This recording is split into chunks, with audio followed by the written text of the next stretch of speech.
All right, and we are live. Welcome everybody right. to today's HACKcelerator 16 live on air session. We'll be having these every other week. So what we do here at Angel Hack is we run a pre-accelerator program this time around with about 46 companies from all over the world. And today we have two teams, one Genii from the US actually, and Lustr from Sydney. And we're super excited to show everybody here on the YouTube audience what we've been doing over the past 8 weeks out of our 13-week accelerator program. Before we do this, let me give you guys a little background of what we actually do here at Angel Hack. So we run a pre-accelerator program that focuses on early-stage startups and specifically on hackathon ideas. We've seen a pretty big amount of success over the last 3 years since we've been doing this. We created about $42 million in value. We closed official partnerships with Techstars, Google Launchpad, and Startup Chile. We had 3 acquisitions so far, 2 to Google, 1 to Box, and we also secured a lot of guaranteed investment, even for this year's demo day, where Ratzer Capital Management will be committing at least $50,000 to 2 of our teams. So very exciting stuff here going on. If you want to join the conversation out there in the audience, feel free to tweet at us. Use the hashtag HACKcelerator16, hashtag HackOnAir. Tweet at us at Angel Hack. We'd be more than happy to answer any questions that you guys might have. Join us live on Twitter and refer us to our friends for every bi-weekly session of our HACKcelerator on Air Hack. Without any further ado, I want to pass it on actually to the teams. How about we just start with very brief team intros? DC, do you guys want to take it away? Yeah, sir. I assume by DC you mean our team? Okay, sure, no problem. My name is Theo Russian, calling in from Gaithersburg, Maryland, in the Washington D.C. metropolitan area. This is Gary Cooper. And I'm Jared Russian. And they broke up. And obviously we're and we have, of course, a few avatars over. Jared. Hey, how you doing? Jared, Introduce yourself. You may not hear us.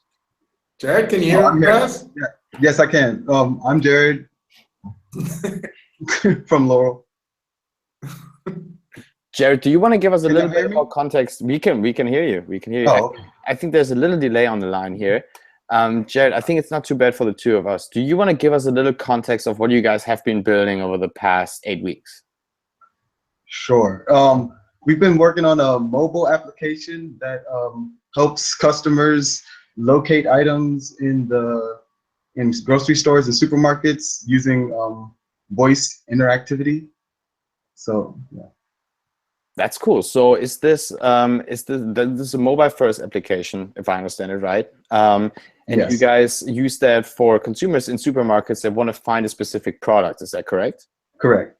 Cool. How did you guys come up with this idea? During the hackathon in Washington, D.C., we needed an idea, and Uncle Ted came to us. I'm sorry, Theo Russian is my uncle, by the way.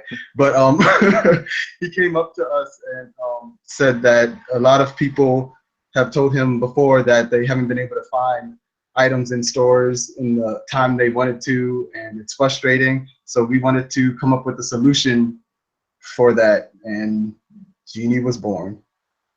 Cool. All right, cool. We will dive into that a little deeper.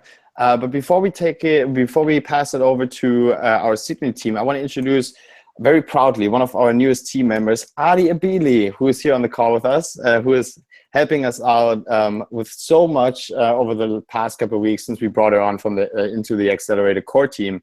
Adi and I actually met 4 years ago when we were both working at funds in Silicon Valley.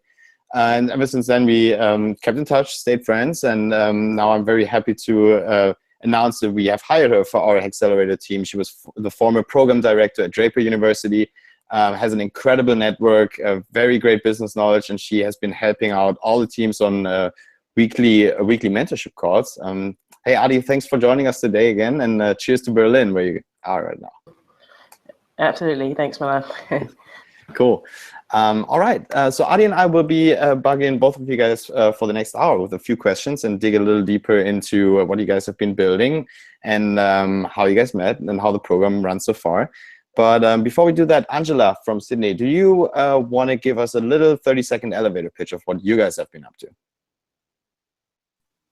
Yeah, sure. Hey, everyone. I'm Angela from Team Lustr in Sydney with Sasha, Lil, and Jeremy also here today. So essentially what we're building is a web platform where emerging designers can showcase their businesses. So what it takes the form of is that customers can be intelligently matched using, a really personalized style profile to emerging designers that will actually suit their style and their preferences.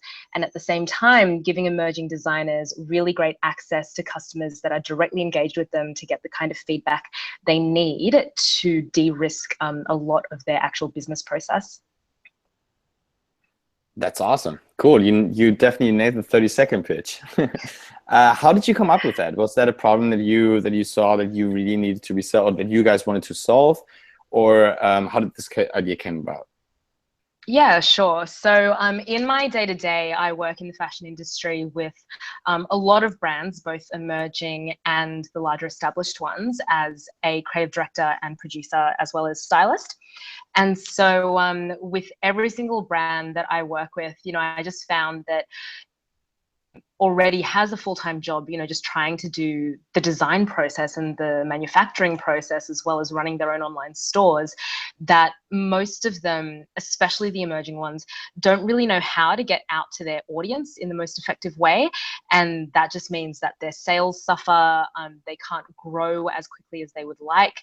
And then a lot of the times, unfortunately, their businesses just become stagnant and don't go anywhere. So, they don't necessarily have a business mind as creatives. So we're here to identify gaps in their business process and help them in those gaps. That's amazing. How's that been going so far? Did you guys do any customer validation? Have you guys been talking to businesses? If so, what were the responses? Yeah, sure.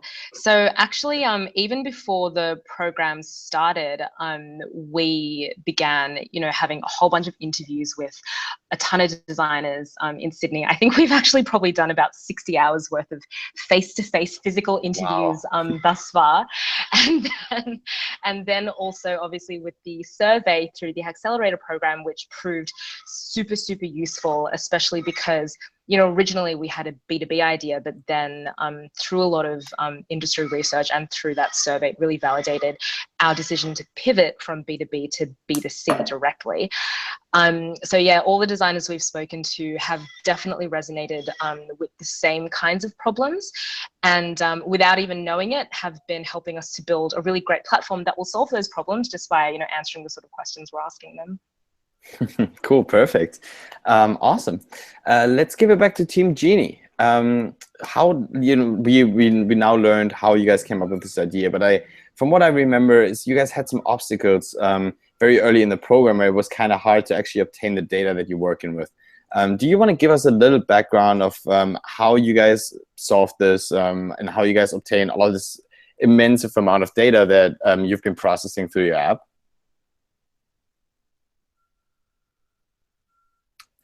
It looks like Theo is frozen. Jared, do you want to take that?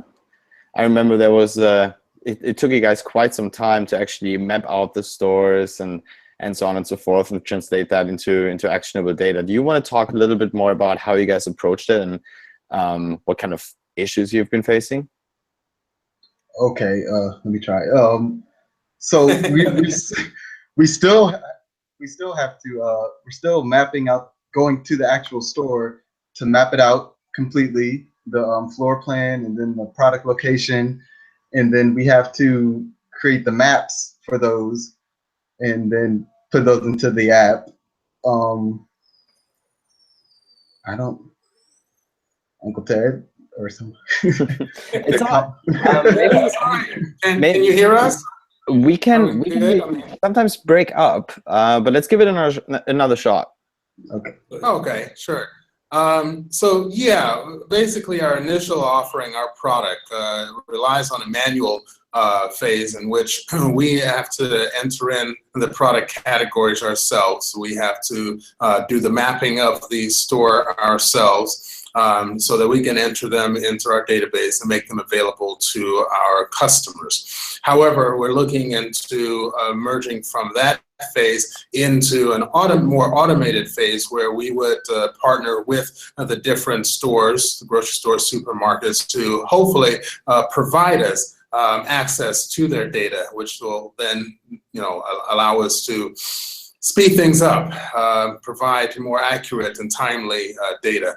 Rather than having to visit each and every store. However, we've set in motion where we would have individuals or representatives in different pilot cities who would be, I guess, in charge of or manage the individual stores. That would be their store to map and to also maintain until we move into an automated phase. That's awesome. Cool. So you guys essentially you kind of figured out a way of how to at least start automating this process that usually takes a lot of time. And I think this is something that we see with a lot of startups. It's automation is a very, very important factor of the business, especially when it comes to scaling and obtaining traction. The more customers you onboard, for you guys, for instance, the more businesses you onboard, the more time you will have to put in. So you definitely have to make sure to kind of like tweak your business in a way where you can either outsource or automate. And so those are two of the main things that we've been tackling with all the teams here. Just for you guys, everybody on YouTube, just to give you guys a little more context. So we've been talking to every single team every single week, and we really want to make sure that every team here in our cohort gets the most value out of the 13 weeks of acceleration. So the way we usually do this is we start with an initial needs assessment. We kick off the program. We have 4 weeks where we really push the teams through a phase where all they have to do is focus on coding, coding, and then hopefully ship a fully fledged MVP. And we've been receiving the MVPs 2 or 3 weeks ago, 2 weeks ago actually. And we are very happy with how our teams perform this time around. And based on that, we always choose the right participants for our hashtag HACKcelerator 16 on air session. Again, this time around we have Genii from Washington D.C. and we have Lustr from Sydney, Australia. Super exciting stuff here. 2 very different teams. But yeah, please, if you want to join the conversation here, feel free to tweet at us at AngelHack using the hashtag HACKcelerator 16. If you have any questions, feel free to ping us, shoot us an email, or reach out to us on Twitter. Otherwise, I'm just going to continue with the questions that I have for both of the teams. Bringing it back to Lustr from Sydney. I think what you guys are doing is pretty amazing. And to me, I'm not a fashion expert, to be honest. But to me, it sounds like there's not too many people in this space. But I'm sure you guys have been identifying, prior to joining the program, some competitors. What competitors are out there? Can you explain a little bit of how the space looks like? And can you also explain how you're different? Whoever wants to take that. Sure. Yeah, cool. I'll take that. So yeah, something that we were very conscious of, especially in our switch from B2B over to B2C, is that we didn't just want to be, another online shopping platform, because there's, countless number of those out there already. What we're doing, which is quite different from, your standard online shopping platform, is that with a lot of these platforms and the kind of feedback we've been getting from shoppers and consumers themselves is that for the big ones, for example, your ASOS, Iconic here in Australia, and I guess ASOS internationally, is you go onto these websites and you're not really getting any sort of curation. There's just too much overload in terms of products. You have to troll through a lot of crap, so to speak, before you find something that's actually suitable for you. And at the same time, the focus is not on, supporting brands and individual designers. It's very much about, where can I find the cheapest thing to wear? Main purpose behind what we're doing is really to help emerging designers grow their brand. and sort of cut out the middleman of the typical retailer or the typical online marketplace in that, you know, music, Spotify, iTunes sort of model where the artist is now directly in touch with the listener. So same thing for the designer, straight to the people that are actually going to be wearing their product. So from all the research that we've done, we have not found anything out there that actually does a customized match between shopper and designer based on, you know, really human-centered profiles. Like, for example, I'm a girl who's 30 and I work in the creative industries, and when I buy clothes, I want it to be comfortable but also slightly quirky. So really using the way that people think and the way that designers think as creatives to match up the right consumers with the right designers and, you know, grow their business that way. Because when it comes to their shoppers, I think that quality is definitely more important than, you know, a lot of people seeing it that, you know, don't find it appropriate to their tastes.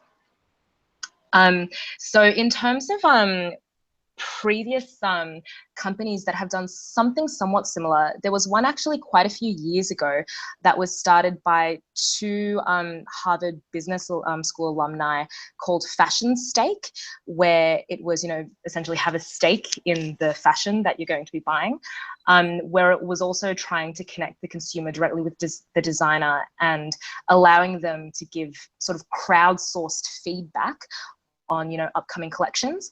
And they actually got bought out by fab.com, which is much bigger over in the States than it is here. But they got bought out by fab.com not long after they started. So they're not actually even around anymore. So yeah, otherwise there's not really anything else out there that's doing something quite the same as what we're doing. Well, that is great. So that definitely proves that you guys are have first mover advantage. And the fact that there's one company that has been doing something similar, got acquired very early, that definitely proves that there's some interest from big companies to move in that space. And, you know, getting acquired is not always a bad thing. Yeah, no, I think you guys are definitely on a great path. Team Genii, what about you guys? Do you mind giving us a little overview of how the space looks like in general, how you guys are different, and what your kind of bigger picture product vision is? Let me start on it. Yeah, sure, go ahead. Gary. Well, we're kind of a vertical thing. What we specialize in is grocery stores and supermarkets and finding items in there. I think what makes there are a couple of, what makes us different is the voice activation. Macy's has an app that customers can go in and request through typing or through words, various things within the store. And it kind of points you to that. But what we have, which is different, is the voice activation. When they ask where is a particular product, where are the oranges? Not only do we tell them it's in produce, but we bring up a map that shows them where the actual product is. So we've gone out and mapped just about every product in the store. And so it's not just a general thing, it's pretty specific.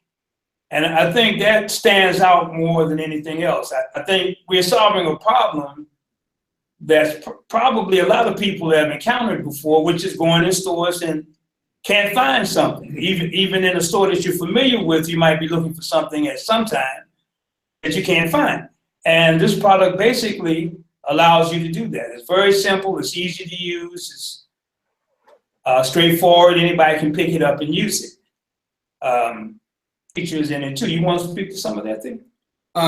Yeah, I mean, there's a couple other features that we've decided to put into the app based on the user feedback survey that went out. There were a couple of features that we at first thought that we were going to pretty much stay away from because we knew that that area was pretty crowded. And that is, you know, as soon as we put out this survey, without even mentioning it, a lot of people said, oh man, this is great, but you know, it'd be great also if I had a shopping list. You know, if I could create a shopping list and such and so forth. So we couldn't really get away from that, but still our core model is the voice technology, to be able to speak to those who want to be spoken to tell them where certain products are. Our long-term goal and vision, this is what I've always had in my head, was to be indoor positioning or indoor mapping experts. Just like Google has mapped pretty much the entire world, the exterior, the outside world, we want to go in and map the interior world. And we're just starting off with the grocery stores and supermarkets because that's a market that we can, I know that we can easily saturate. And then we move up from there to the larger big box stores, to the superstores, you know, and such. And then we even move on from there to colleges and hospitals and airports and, you know, any indoor location where people have trouble finding places and things. And so that's our ultimate goal with what we're offering. I think that's a huge vision. I personally, I've been encountering this problem a lot, especially while traveling so much for Angel Hack. You're in a new city, sometimes 2 or 3 times a week. I have no idea where anything is in the store. And I'll just wander around and then eventually give up shopping because I can't find my stuff. So having an app that not just only routes me through the supermarket and those insanely huge malls here in the US, but also kind of like gives me directions onto where I can find my stuff, and, you know, potentially even maps out where I should go first. If I have a shopping list, it would, you know, create me like a little itinerary of where to go. I think that's huge. I think both of you guys are solving a huge pain point, especially because, and especially due to the fact that you guys have this problem yourselves, and you will be intrinsically motivated to solve this. I think that's a huge plus. And, you know, at the end of the day, it's not about making money as a founder. It's about solving a problem that actually exists. And it sounds like both of you guys have been speaking to a lot of users and potential customers. Do you guys, let me bring it back to Sydney really quick. Team Lustr, do you guys want to talk a little bit more about what you've been finding very surprisingly when you talk to your potential customers and all kinds of stakeholders that you've been interviewing during the first phase of the program? Was there anything where you were like, oh, wow, we didn't expect that. Maybe we should pivot? Satchel, Lil, do any of you guys want to weigh in? You guys have done a ton of the interviews. Yeah, sure. Well, I think definitely, I think with the very first interview that we ever did, definitely picked up that because we were focusing very much on emerging and designers that were starting out. And just the very first person we interviewed was still kind of just trying to get their products together. So immediately we're like, all right, we need to target who exactly that we're focusing on. We need somebody who's got a product ready for sale and who's ready to actually go to market, as opposed to trying to help out somebody with, you know, drawings to get a design done. So that was definitely the very first insight, was just like, you know, definitely we need to kind of narrow down and focus who our target customer is. Definitely going on from that, after speaking with more and more people, like Angela mentioned, we had a pivot from a business-to-business model where we were going to help designers approach retailers to helping designers approach consumers directly. So essentially we found that, you know, I think it was 96% of designers already do this through their own online platforms and through their own e-commerce things that they spend a lot of time setting up. But the opportunity to provide matchmaking service that we've got seems to be sort of, you know, and sort of trying to centralize all of this and focus on sort of new and emerging designers, as well as ones that are more established as well, as the platform sort of comes on board.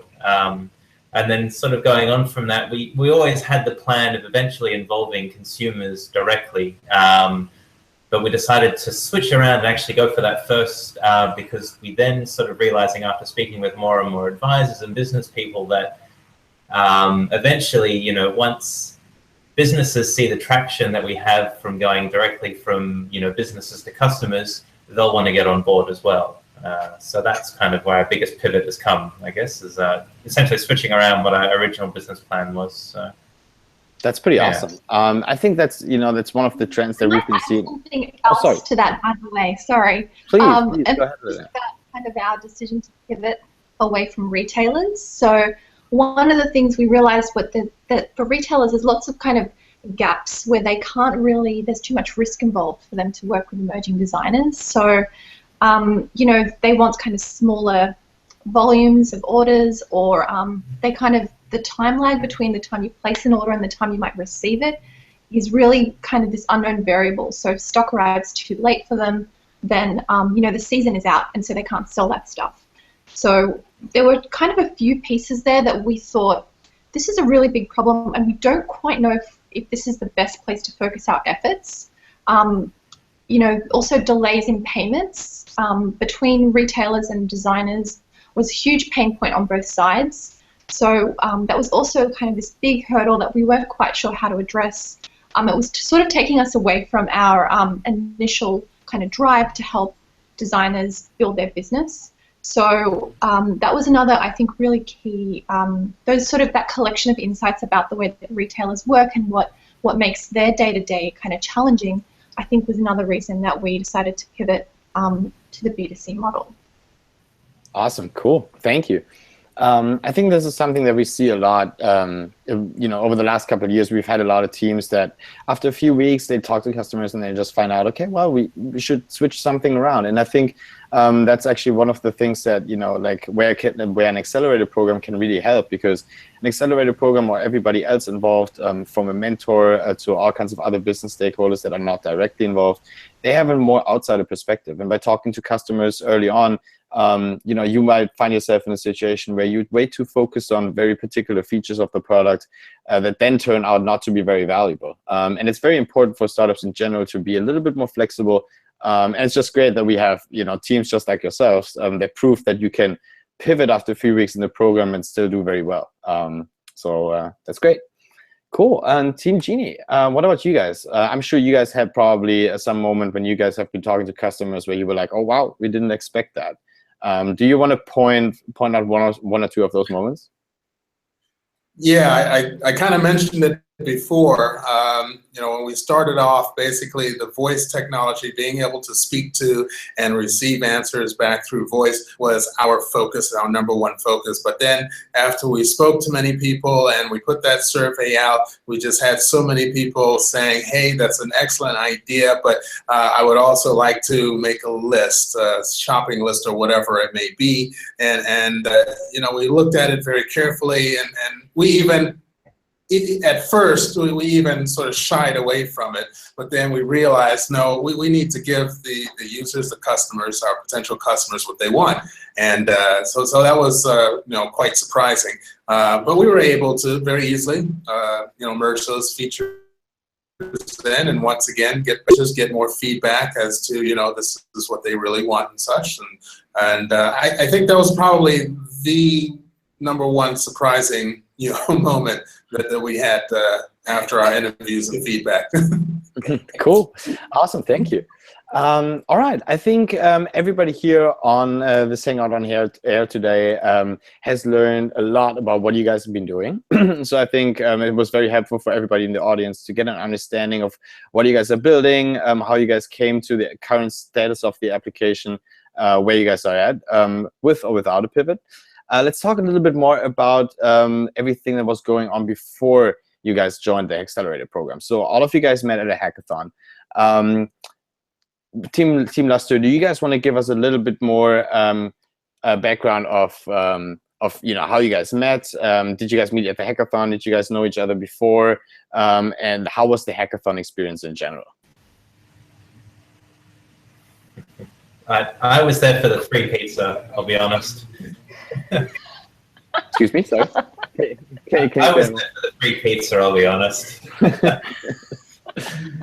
Well, actually, we all met there pretty much. I mean, myself and Lil, we've worked together for a while, and we actually came to the hackathon with our own idea. But I think as soon as we had Angela get up and make a pitch, we were pretty much sold. And we all had trouble, all four of us, sorry, had trouble trying to form a team that wanted to help us work. So I think, yeah, we were almost at the point of all going home, sort of empty-handed and hackless, basically. And then, yeah, I think we found each other and just got busy working. So.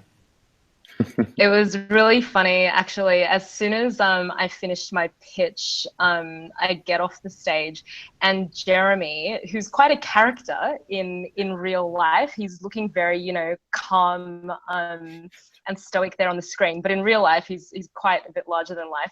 He walks straight up to me through this crowd of people and says to me, "All right, pitch me your idea again." And I was like, "Oh, okay, right." Who's this guy? And Jeremy sort of sold me immediately. He told me, you know, I've won the past, you know, couple of hackathons that I've done, and I think it's a really good idea. Now we have to go and find a team. And he was on a mission. So I was like, okay, great. This is going to go well. But then even after that, you know, the two of us were wandering around trying to find a team. Couldn't find anyone, and sort of thought, well, can we actually do this, just the two of us in 24 hours? Like, maybe we should just go home or join some other team.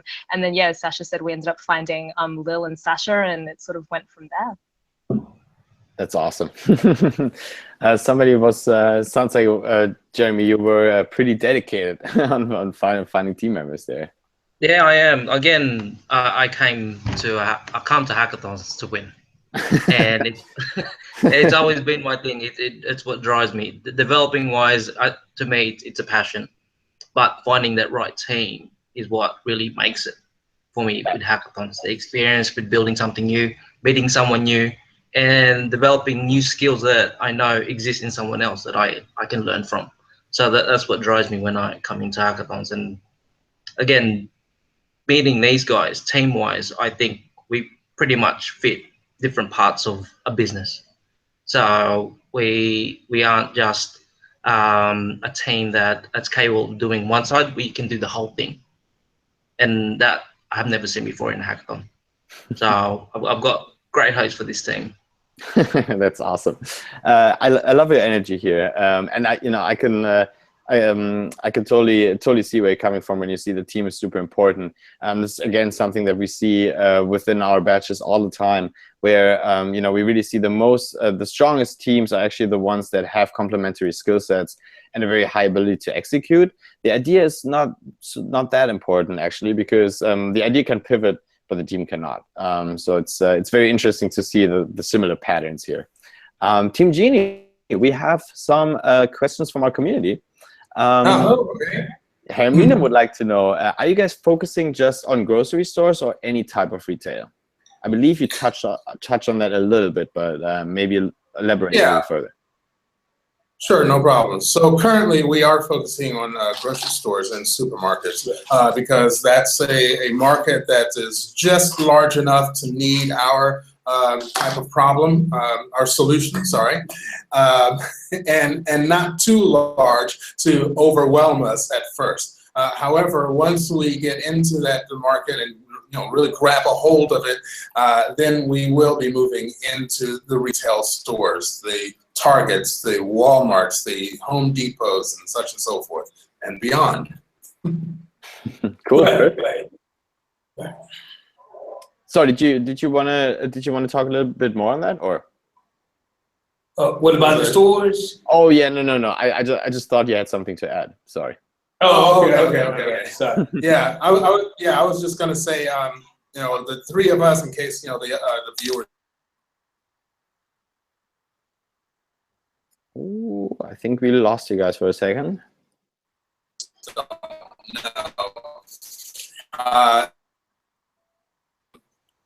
So I've known him all his life. I hope that you can still hear us, because it looks like that everyone else is frozen. We can hear you again now. Okay, good. Excellent. Yeah, Jared is my nephew, and Gary here, I've known him for probably over 20 years. We're both developers, and we met. And since about 2012, Gary and I have been doing hackathons, a few every year. We've done 13 hackathons since. Yeah, 13. And Jared joined us a couple of years ago and doing these hackathons. So, I like to refer to us as serial hackathoners, because we've actually traveled all the way to Vegas to do hackathons. Oh, that's right. Yeah. That's right. I forgot about that. That's right. So we love the experience and learning experience and just it helps us with our work because the three of us are technicians who are software developers and such, and so it really helps us in our career as well. And we just love doing it. But Angel Hack has always been the white whale. Yes, the one we've all been reaching for. Win Angel Hack and we will win the world. Yes, yeah. I like that a lot. I like it a lot. It's actually not too far of a fetch. We operate in 52 countries, so That's pretty good. you guys are definitely, everybody on this call here today, not really the audience, but everybody here from the participant side is one of the 1% top 1% hackers that we source from all over the world. So just to give everybody here on YouTube a little background, our following globally is about 100,000 developers, and now we have 43 teams with 2 to 3, sometimes 4 or 5 members in there. So that is, let's say, somewhere around the 1% of the top participants from our overall global following. So congratulations for making it that far. That's pretty awesome. Team Lustr, do you guys want to tell us a little bit about how you guys perceive the hackathon, the HACKcelerator experience so far? How did you like the program? What was the most valuable thing that you've been taken out of this so far? Well, yeah, go ahead. Okay. I think for me, not so much the coding and all of that business, but you all have forced us to actually pay attention side of software development. And I think it's somewhat like music. You have two sides of it. You have the music, and then you have the business. And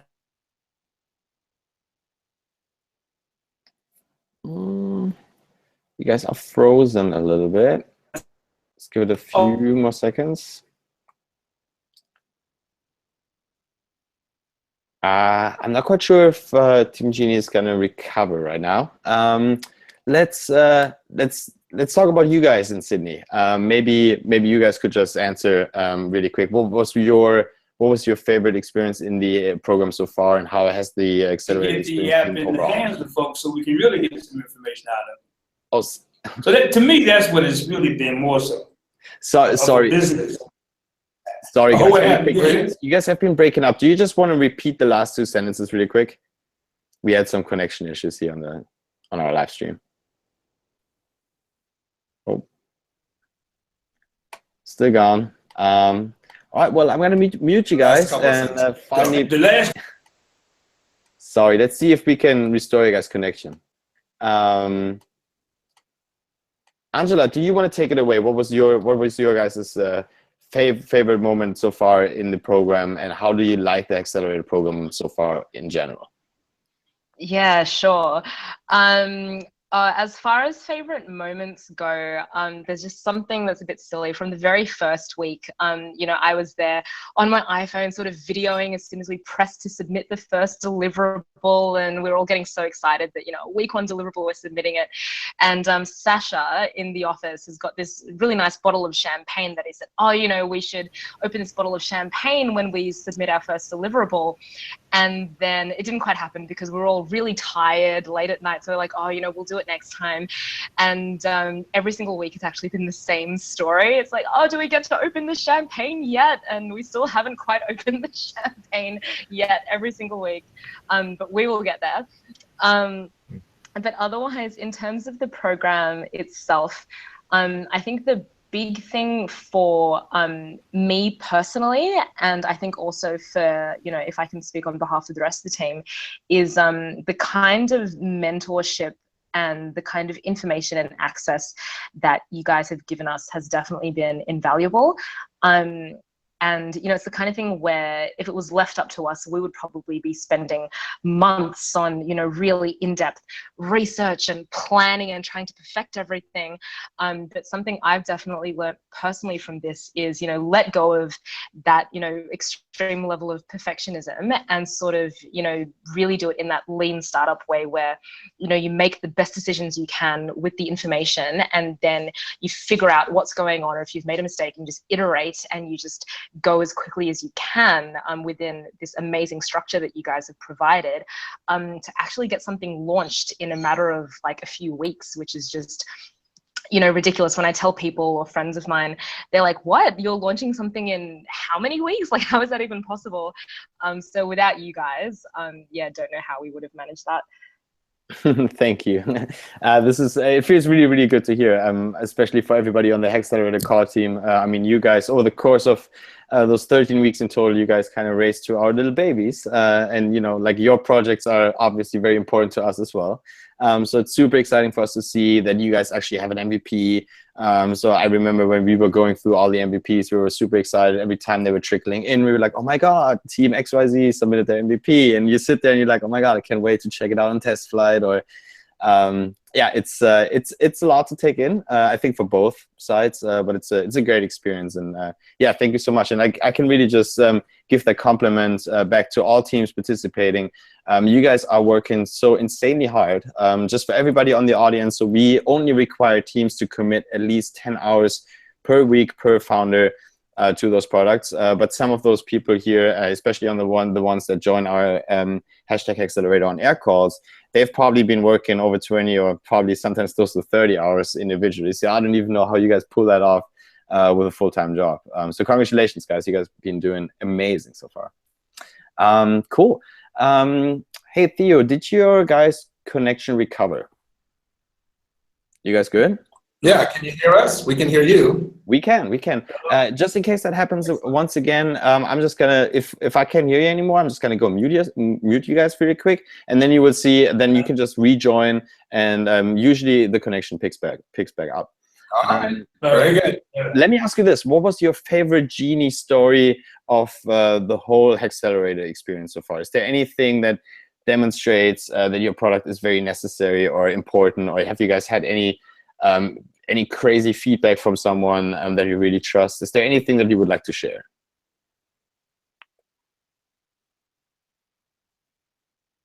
We can still hear and okay, there we go. Could you repeat that one more time, because you started going in and out? Oh, sorry about that. I was wondering, what is your favorite? And actually, okay, I think you're breaking up again. If you guys don't mind, please go ahead and let's just rejoin. If you guys could just rejoin, and I'm just going to pass that question on to Team Lustr. So what was from your guys' perspective, what was your favorite moment where you said, okay, what we're building is really incredible? Have you guys had any very specific feedback from one of your designers or from a customer that was like, oh my God, I found, you know, this pair of jeans that I was looking for the last 20 years. Was there anything groundbreaking that you guys would like to share with us? I think in terms of groundbreaking, I think the two influential people that really sort of kicked off our decision to pivot was probably quite groundbreaking for us, because as far as the designers go, you know, they so desperately want the help that even with our original B2B model, they were really eating that up, and everyone that we told, you know, were really enthusiastic about it. But then as soon as we pivoted, when we told them, you know, the new direction, they got even more excited and said, actually, I would need that, you know, so much more than even the previous one. But in terms of the two influential people that caused, you know, us to start thinking about the pivot, one used to be head of retail at Maya, which is, I guess, the equivalent of like Macy's and Bloomingdale's over there. So it's like our biggest department store, basically. And she's now, you know, chairman on all these boards of all these crazy big companies. But, you know, she gave us time, and she gave us some really valuable insights from her, you know, wealth of experience and contacts in the industry. And another guy who is general manager of Colors and Patty, which is one of the biggest and most well-known designers in Australia, not only you know, in, you know, fashion, but as an actual like woman and a fashion house who's been designing, you know, really high-end stuff, but has still maintained everything in-house and has been around for like 20 years and has a huge name. So those two people were just two people from, you know, really high up in the industry that gave us some amazing insights and really validated that what we were doing was really interesting, but that, you know, this might be a better direction for us to take based on, you know, their experience. So that was really, really exciting and scary at the same time, because we thought, oh my God, now we have to pivot and we've got like 1 week to do our MVP. So yeah, it was a mixture of those two emotions at the same time. I bet. Cool. Can I just say, I remember getting the call, so in the middle of my work day, my like day job, as I like to call it, and Angela's like, I just need to talk to you for like 20 minutes. Can you jump on the phone? And first thing she says is like, so we're pivoting. And I was like, oh my God, what's going on? You know, so that was, you know, the moment that we kind of learnt these things from these two people. I think that happened on the same day. Those two interviews kind of took place on the same day, those two meetings, I should say. So that decision to pivot was almost immediate. And yeah, it was like, all right, let's totally change the game plan right now. Got to put a new hat on and let's go for it. So yeah, that was really That is so One funny. thing I wanted to add to that, Milan, go ahead. was I'm a software architect. Is pretty scary, especially if you're. I built quite a lot of big systems out there, and whenever a customer changes their mind, that means restructuring the whole thing. And luckily enough, and we've had this vision to begin with that we may go B2C, and it may have been a B2B. So architecturally speaking, it was built, designed to pivot. I was expecting something like that for our application to actually go into a B2C platform. So it was, to me, I was like, okay, that's fine, sounds good, but make sure that business-wise it's going to work out. But as soon as we started developing, we started to see a lot more, okay, this is the better channel to go to. So I think it was a great step for us to go that way. You guys definitely made the right decision. It's funny because I actually remember that moment very vividly too. When I remember I woke up one morning in San Francisco. I woke up to a Slack message from you guys. I'm not quite sure who sent it, but hey, we got to chat with you. And then I was walking around San Francisco, was on the phone with you guys, and I think Angela told me, it's like, hey, so we got to pivot. I'm like, okay, so are you guys moving to construction now? So what's going on? But actually, you know, like, because you guys had this in mind that you want to target, that you want to, you know, go after B2C customers anyways, it's not that major of a pivot, right? It's not that you completely switch the industry or completely switch the model. And I think, you know, it just proves that, you know, founding teams have to be very agile and always have to listen to their customers. And if you find out that you could build something even more amazing, why not go ahead and do it? And, you know, you can always switch back to the original idea if you see it doesn't really make sense. Speaking of scary and exciting, let's talk a little bit about Global Demo Day in Silicon Valley Week. So it is for us as well. It's pretty exciting times because very soon we will determine who will be flying to Silicon Valley and who will not. Team Lustr, how do you guys feel about Global Demo Day and Silicon Valley Week? What are the key things that you're trying to get out of it in case you get selected? Whoever wants to take that first. Sure. So I think that first of all, the opportunity there is just massive. I mean, you know, I guess the point of the whole program is that, you know, you've got something launched and you're investor ready regardless of whether you make it to Silicon Valley or not. But the real icing on top of the cake is that, you know, we get the chance to not only, you know, meet all these amazing teams from all over the world that have been going through the same process, because here in Sydney, I guess it's easy to feel quite isolated, like we're an island, like all the other side of the world, in the middle of nowhere. So it would be really cool to meet other people that have, you know, been going through a similar thing and are currently going through a similar thing. And also, obviously, the massive opportunity to get in front of these huge investors and, you know, other, you know, everyone that you're bringing over there from Silicon Valley that we would never have the chance to meet with over, like coming all the way over here from Australia. Even if, you know, we were trying to reach out and make our own connections and do our own trip over there, the opportunity with the people you're potentially putting us in front of is just, you know, the most exciting thing for me anyway. Cool. Yeah, again, we're just as much excited as you guys. So I remember last year when all the teams were flying in, sometimes, you know, we would even be at the airport, or we happened to be at the airport, and we're like, oh my God, like, I feel like I know you for years. And, you know, like, you kind of have such a deep connection to the product. It's really cool. It's and I'm pretty sure I can speak to everybody else from the core HACKcelerator team. It's the favorite time of our year. Those very intense 3 months. But once we gear up for Global Demo Day, and once we actually meet in Silicon Valley, this is when everything makes sense, and you get to meet everybody in person, and it's really cool. And you also foster long-lasting friendships. I'm in touch with a lot of teams from the earlier batches, and it's really cool. It's a great startup community. Speaking of other companies, what are your favorite companies, Team Lustr, in the bash that you have been interfacing with so far, or just from the concept perspective? I'm sure you guys came across a few other products outside of what you guys have been building. Is there anything that sticks out to you? Anything where you're like, oh wow, I could imagine those teams are going to make it? Well, actually, just so happens you guys are on the call anyway, but with Genii and the scope that you're potentially going to scale out to, as soon as I started hearing about what you guys were doing, my mind was already racing with its applications to all things to do with fashion and design and homewares, especially with things like, for example, a lot of designers end up going to these big trade shows where there's like tons and tons of exhibitors, and it's so easy to sort of get lost amongst everything. And having something like that you can take with you in your pocket and be able to, you know, pick out who you want to see and really make use of your time, because as a visitor, you go to those things and you just sort of get lost. And it's happened to me so many times when I've gone to these big, you know, fashion shows and things. You just got no idea where to go and how to make use of your time. So something like what you guys are building is actually really exciting for me as a consumer. That's cool. Funny coincidence that they're actually on the call as well. Let's give it one very last try, Theo, and see if your connection works. If not, I just have to leave you guys out for the moment. Right. Yep. I understand. Are we there? You are there. You are there. Can you hear us now? All right. Here we go.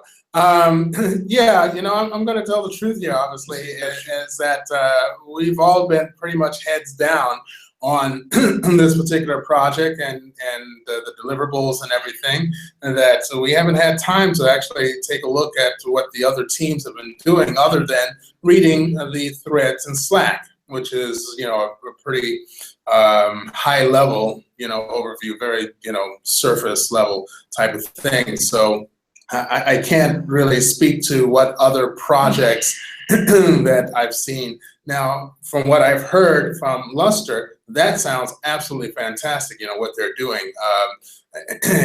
20 years ago or 30 years ago, I was in the fashion industry as well, and that's something that I definitely would have jumped on and would have loved to have.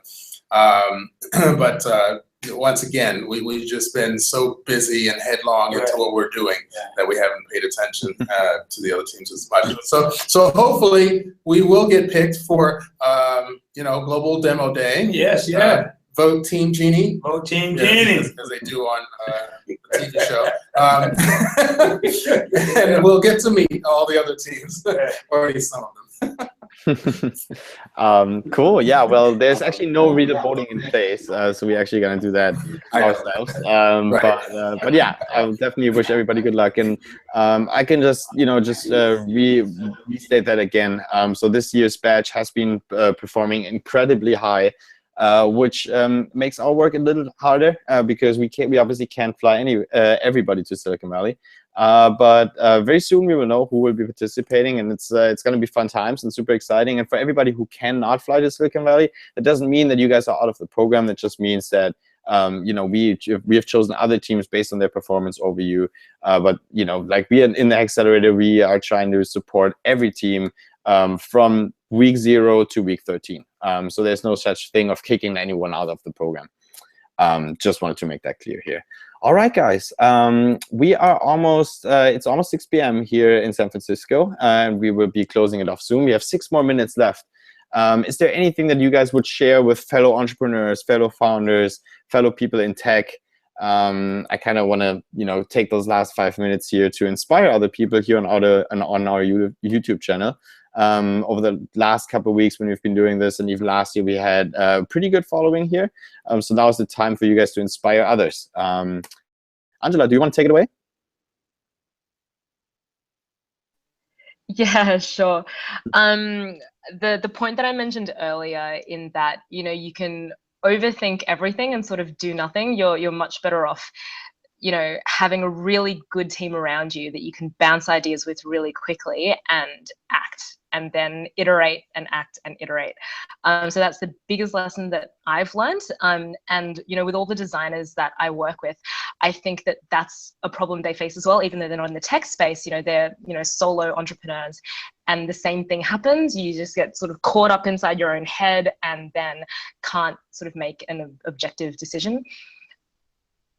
And then I guess the other thing is, before going to the hackathon, I actually didn't really know what a hackathon was. I sort of got roped into it by somebody else that was promoting it, and just sort of signed up and went, okay, I'll go. I don't know what it is.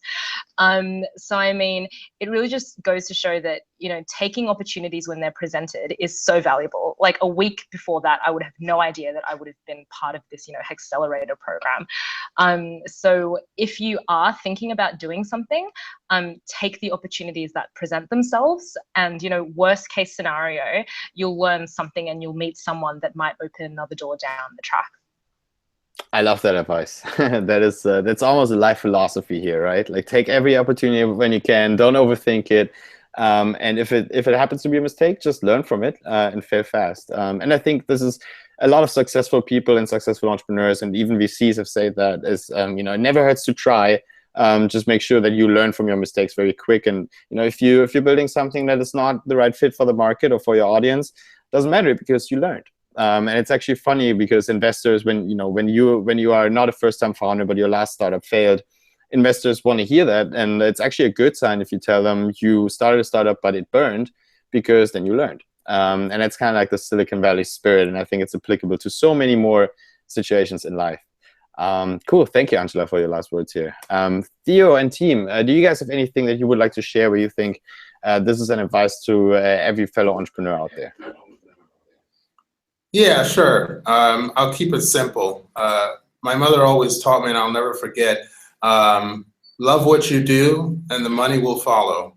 You have to find something that you are really passionate about.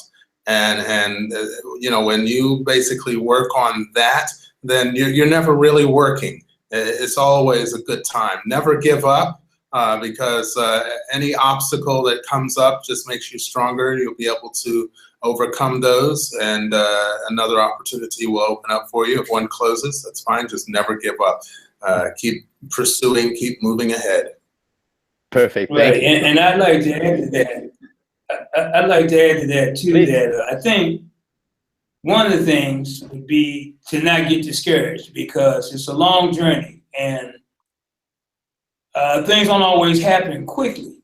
And sometimes you go down different paths, and you might meet a roadblock here, you meet a roadblock there, but don't get discouraged. Just keep moving. And second, to be flexible, because being flexible, like water, you kind of, you move around. You start out with an idea, and the idea sounds great in the beginning, but then you see that maybe, it might need to change a little bit. And I'm not necessarily talking always about pivoting, but I'm talking about being able to add things or remove things. It might be your favorite thing, but it might not be the best thing for the app. So stay flexible and be willing to change where need be. And don't get discouraged. Awesome. Thank you, guys. Right. Perfect. Those were very inspiring last words from both of our teams. Again, for everyone here in the audience, we are doing those Hack on Air sessions bi-weekly. So watch out for our next announcement that we will be putting on our Twitter channel @AngelHack in just a few days from now.